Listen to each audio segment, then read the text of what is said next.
Good morning बच्चों। तो हमने किया था अपचयन और उपचयन, ठीक है, पिछली वीडियो में।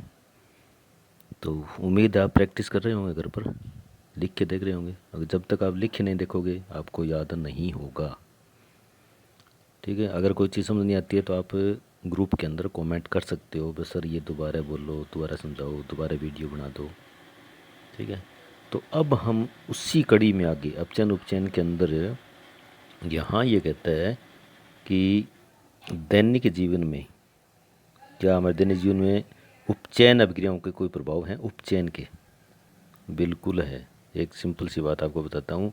दहन जो भी होता है, जलने की क्रिया जो भी होती है, वो उपचयन है। यानी उपचयन का मतलब होता है ऑक्सीजन का जुड़ना। तो दहन जो होता है वो बिना ऑक्सीजन के कभी नहीं होगा, ऑक्सीजन ज़रूरी है इसके लिए। तो जैसे हम लकड़ी जलाते हैं, और लकड़ी मतलब कार्बन और ऑक्सीजन की उपस्थिति होती है, ठीक है। और ये बन के क्या बनता है? CO2। और प्लस में निकलती है ऊष्मा। प्लस में क्या निकलती है? ऊष्मा। तो ये दहन है। दहन अभिक्रिया का मतलब होता है भी ऊष्मा निकलना, और उसमें ऑक्सीजन ज़रूरी होती है। जैसे हमने शायद आपको प्रैक्टिकल करके बताया भी होगा।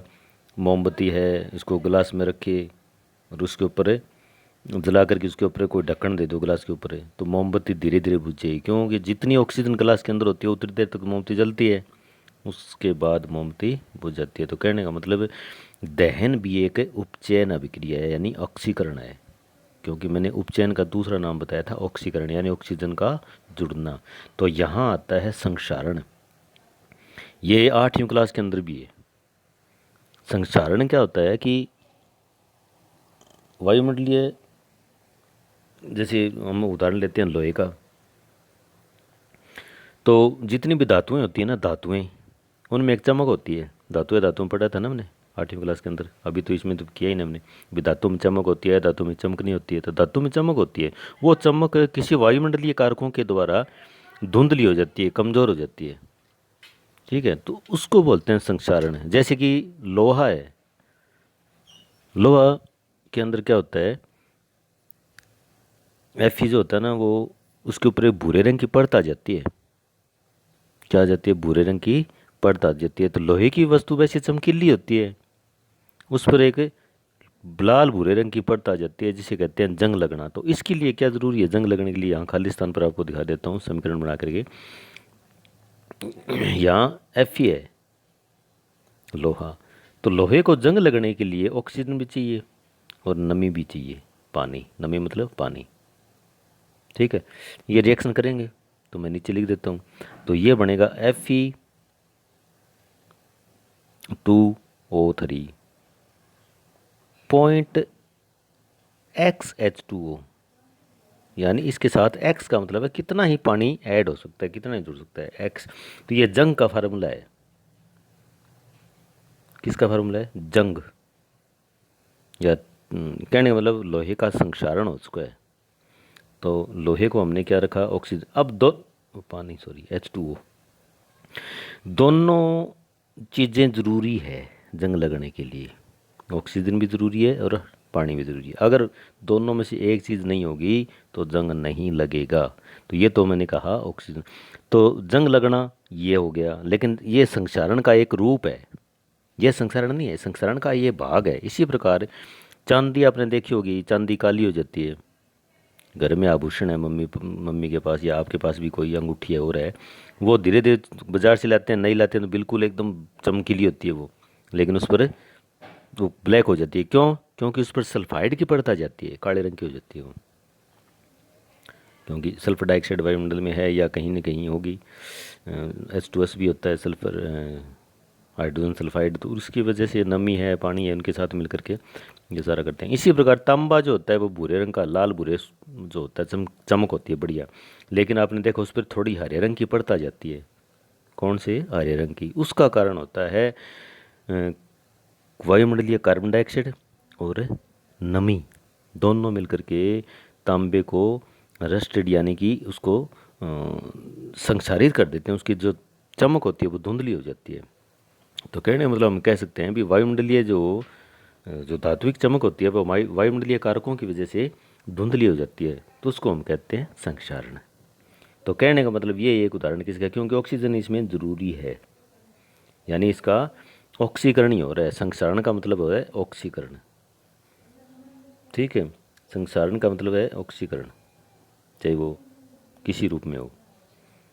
उसके बाद आगे हम चलते हैं, ये संक्षारण कहता है भी, ये तो कुछ और ही परिभाषा बता रहे, लेकिन आप ये कह सकते हो भी धात्विक चमक जो है वायुमंडलीय कारक की वजह से धुंधली पड़ जाना, वो संक्षारण कहते हैं। यह संसारित हो जाए कोई वस्तु, जैसे यहाँ दे रहे हैं ना, ये कहते हैं अम्ल की वजह से या नमी की वजह से, तो वो क्या हो जाती है, संक्षारित हो जाती है, तो उसको हम कहते हैं संक्षारण। ये रहे यहाँ कहता है ये संक्षारण, तो चमक धुंधली हो जाती है, मतलब उसको बोलते हैं हम।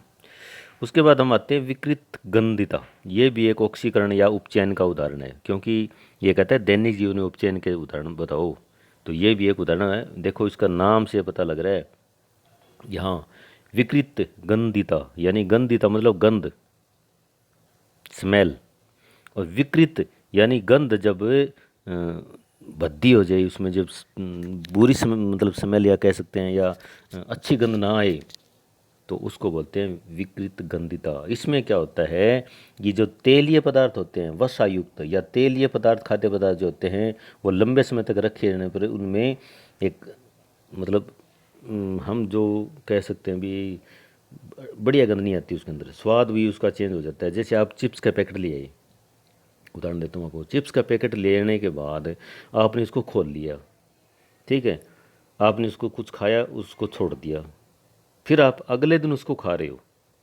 तो उसकी जो स्मेल भी यानी गंध भी है वो भी अलग मिलेगी आपको, और उसका जो स्वाद होगा ना वो भी अलग होगा। इसका मतलब धीरे धीरे वो क्या हो रहा है, खराब, क्योंकि वो तेलीय पदार्थ है।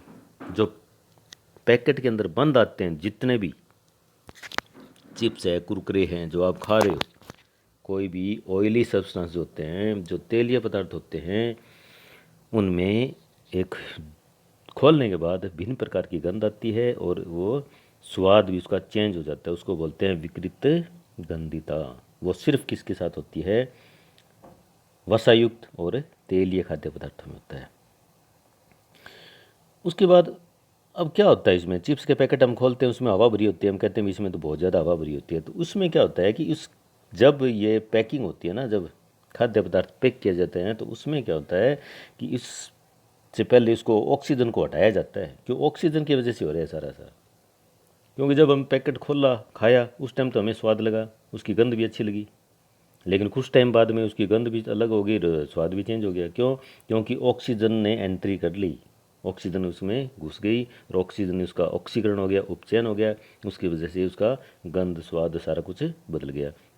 तो पैकेट जब खोलते हैं तो इसमें जो गैस निकलती है, वो गैस निकलती है नाइट्रोजन।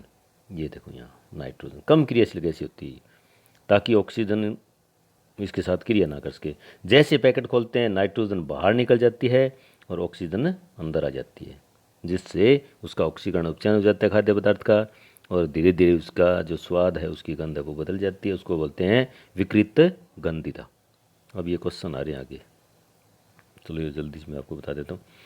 पहला क्वेश्चन ये कहता है कि जब लोहे की कील को कॉपर सल्फेट के विलयन में डुबाया जाता है तो विलयन का रंग क्यों बदल जाता है। ये मैंने बहुत बार करवा चुका हूँ, प्रैक्टिकल भी मैंने आपको साइंस लैब में करवाया है। इसमें क्या होता है कि ये कहता है कि जब लोहे की कील, और किस में डाल रहे हैं हम, कॉपर सल्फेट में, CuSO4 इसमें डाल रहे हैं, और क्या बनता है, क्यों, क्योंकि आयरन जो है वो ज़्यादा क्रियाशील है, इसलिए कॉपर को हटा देगा, तो FeSO, एक सेकेंड,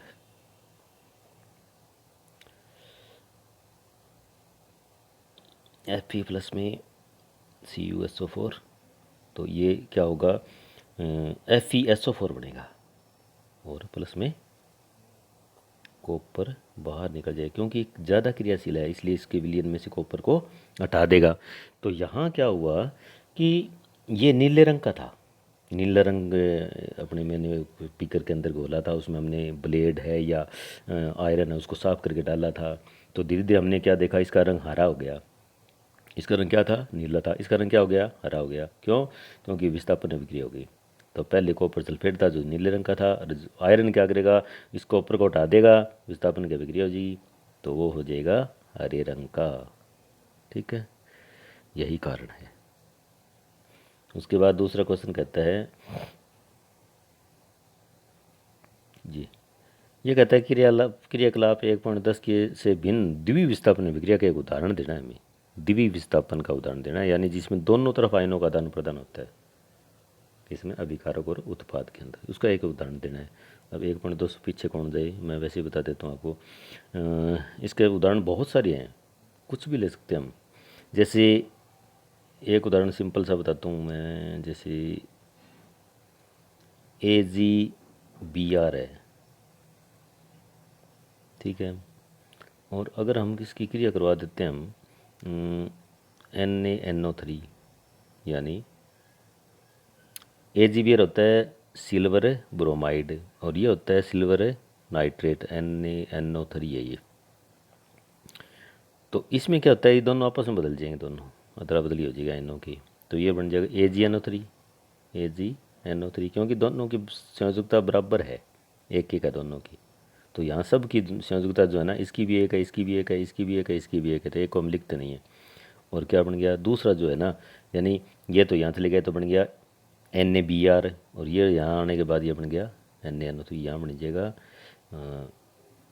NaBr, यहाँ NaCl भी ले सकते हो आप। यहाँ NaNO3 की NaCl करेंगे तो यहाँ क्या हो जाएगा, AgCl हो जाएगा, और इधर ये उसका NaBr हो जाएगा। ठीक है, तो ये उदाहरण कर सकते हैं, बहुत सारे उदाहरण उसके आगे और भी आएंगे।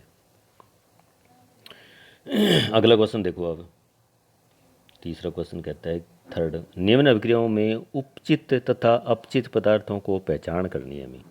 इसमें कौन सा पदार्थ का यानी उपचित यानी ऑक्सीकरण, यानी किसके साथ ऑक्सीजन जुड़ रही है और किसके साथ ऑक्सीजन हट रही है, यहाँ अपचित हो रहा है। तो यहाँ देखो अब, यहाँ तो एक ही है, ये सोडियम है, सोडियम ने ऑक्सीजन के साथ क्रिया की और क्या बना दिया, सोडियम ऑक्साइड बन गया। तो यहाँ हमें पता है भी सोडियम का क्या हुआ, उपचयन हो गया। बस सोडियम के साथ ऑक्सीजन जुड़ रही है, इसका मतलब सोडियम का उपचयन हो गया। उसके बाद सेकंड पार्ट में देखो, यहाँ कहता है कॉपर ऑक्साइड और हाइड्रोजन क्रिया करके ये कॉपर प्लस में ये देखो, आपको मैंने रेडॉक्स का उदाहरण दिया था, इसमें दोनों चीज़ होने लग रही है, एक से ऑक्सीजन हट रही है और एक से जुड़ रही है। तो यहाँ कॉपर ऑक्साइड का क्या हो रहा है, अपचयन हो रहा है, क्यों, क्योंकि ऑक्सीजन हट रही है। और हाइड्रोजन का क्या हो रहा है, यहाँ पर उपचयन हो रहा है, क्योंकि इसके साथ हाइड्रोजन जुड़ रही है। तो ये दोनों इसका उदाहरण भी कह सकते हैं हम रेडॉक्स का, लेकिन हम कहेंगे कि कॉपर ऑक्साइड का अपचयन हो रहा है और हाइड्रोजन का उपचयन हो रहा है। ठीक है, ये हो गया हमारे पाठ्यपुस्तक के क्वेश्चन। अब कुछ एक क्वेश्चन हम थोड़े अभ्यास के भी देख लेते हैं, अभी थोड़ा सा टाइम है। ये देखो आप, यह है कहता है कि नीचे दी गई अभिक्रिया के संबंध में कौन सा कथन असत्य है, झूठ कौन सा इनमें।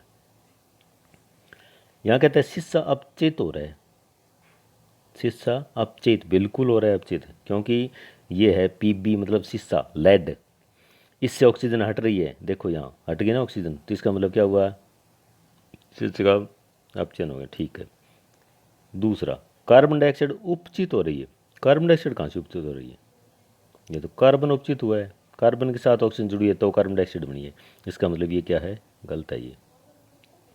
तीसरा कार्बन उपचित हो रहा है,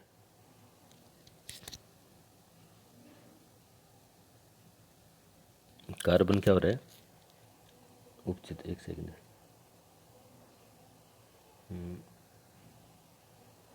तीसरा कार्बन उपचित हो रहा है, कार्बन है, ठीक है, मान लिया उपचित हो रहा है। अब अगला लेड ऑक्साइड क्या हो रहा है, अपचित हो रहा है, तो लेड ऑक्साइड क्या हो रहा है, अपचित हो रहा है, ठीक है। लेड ऑक्साइड से क्या हो रही है, ऑक्सीजन हट रही है, तो ये अपचित हो रहा है। तो हम ये कह सकते हैं इसमें बी और सी में गड़बड़ है, दोनों गलत हैं ये। यहाँ इसका तो हो गया अपचयन, और ठीक है कार्बन लेड से ये हट गई, तो शीशा अपचित हो रहा है और लेड ऑक्साइड जो है, इसमें अब नीचे देखते हैं आगे जाके ऑप्शन में, इसका आंसर आएगा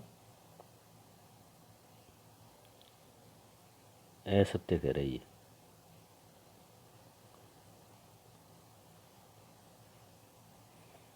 एक कहता है शीशा अपचेत हो रहा है, दी गई अभिक्रिया के संबंध में कौन सा सत्य है?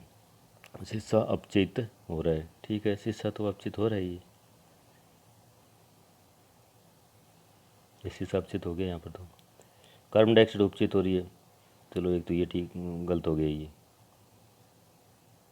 और एक शीशा और कार्बन उपचेत,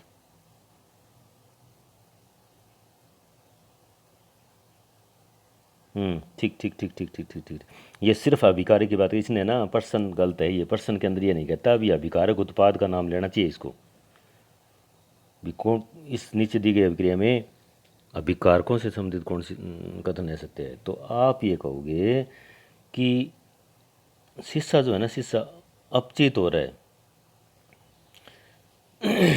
यहाँ देखो आप अभिकारकों में देखिए हम, शीशा अपचित, बी कहता है कार्बन डाइऑक्साइड उपचित हो रही है, कार्बन डाइऑक्साइड उपचित हो रही है, ये तो गलत है बिल्कुल, इसमें तो कोई डाउट नहीं है, कार्बन उपचित हो रहा है, कार्बन उपचित हो रहा है, इसमें तो कार्बन उपचित हो रहा है, ठीक है, ये क्वेश्चन डाउटफुल है।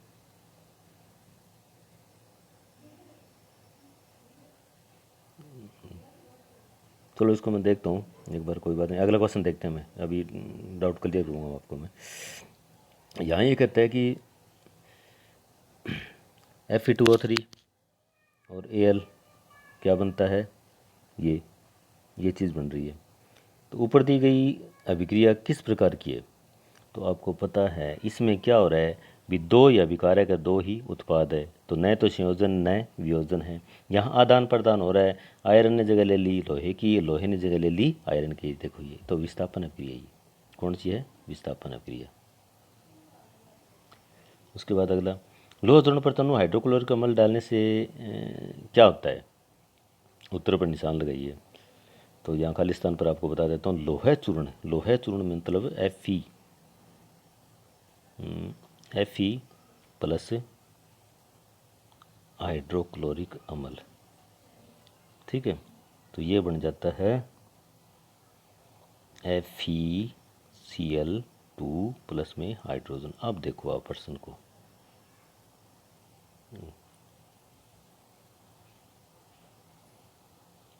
लोह चूर्ण मतलब Fe हो गया और प्लस में HCl हो गया, ये बन जाता है FeCl2 और प्लस में हाइड्रोजन। तो आप ये देख नोट कर लो भी, आयरन क्लोराइड बनेगा और हाइड्रोजन गैस निकलेगी, क्योंकि आपको मैंने बताया था अम्ल क्षार लवण के कौन कहीं भी लेसन आया होगा भी, धातु अम्लों से क्रिया करके हाइड्रोजन गैस देती है, तो ये अम्ल है, ये धातु है, ये हाइड्रोजन गैस दे रही है, तो Fe क्लोराइड आयरन क्लोराइड होगा और गैस निकलेगी हाइड्रोजन। तो इसमें देखो आप उत्तर, हाइड्रोजन गैस, ठीक है, यही होगा पहला ही, हाइड्रोजन गैस निकल रही है और आयरन क्लोराइड बन रहा है, ठीक है। उसके बाद संतुलित रासायनिक समीकरण क्या है,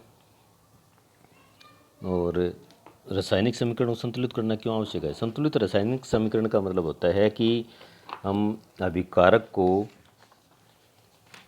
और उत्पाद की संख्या जो है वो बराबर करनी है, यानी अभिकारक में जो भी अणु परमाणु भाग ले रहे हैं और उत्पाद में जो अणु परमाणु भाग ले रहे हैं, उनकी संख्या दोनों की क्या होनी चाहिए? बराबर होनी चाहिए। तो उसको बोलते हैं हम संतुलित रासायनिक समीकरण, ठीक है।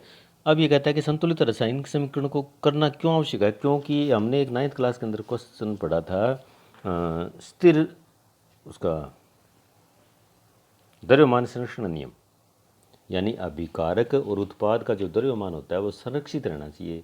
यानी कोई भी रासायनिक अभिक्रिया जब होती है ना, तो उसमें न तो कोई नया पदार्थ बनता है और न ही उसमें कोई नया पदार्थ जुड़ता है, इसलिए इसको बोलते हैं द्रव्यमान संरक्षण नियम। तो इसलिए ये ज़रूरी है किसी भी रासायनिक अभिक्रिया में ये करने के लिए, ठीक है। तो अब हम उस क्वेश्चन को देखते हैं दोबारा हम। ये हो गए 4, कितने हो गए, 5 हो गए अपने, 4 हो गए। चलो आज इतना ही करेंगे। तो अगले क्वेश्चन वो क्वेश्चन उस क्वेश्चन के वो डाउट दूर करूँगा मैं, ठीक है।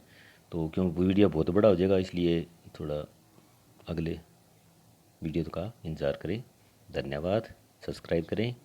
ओके।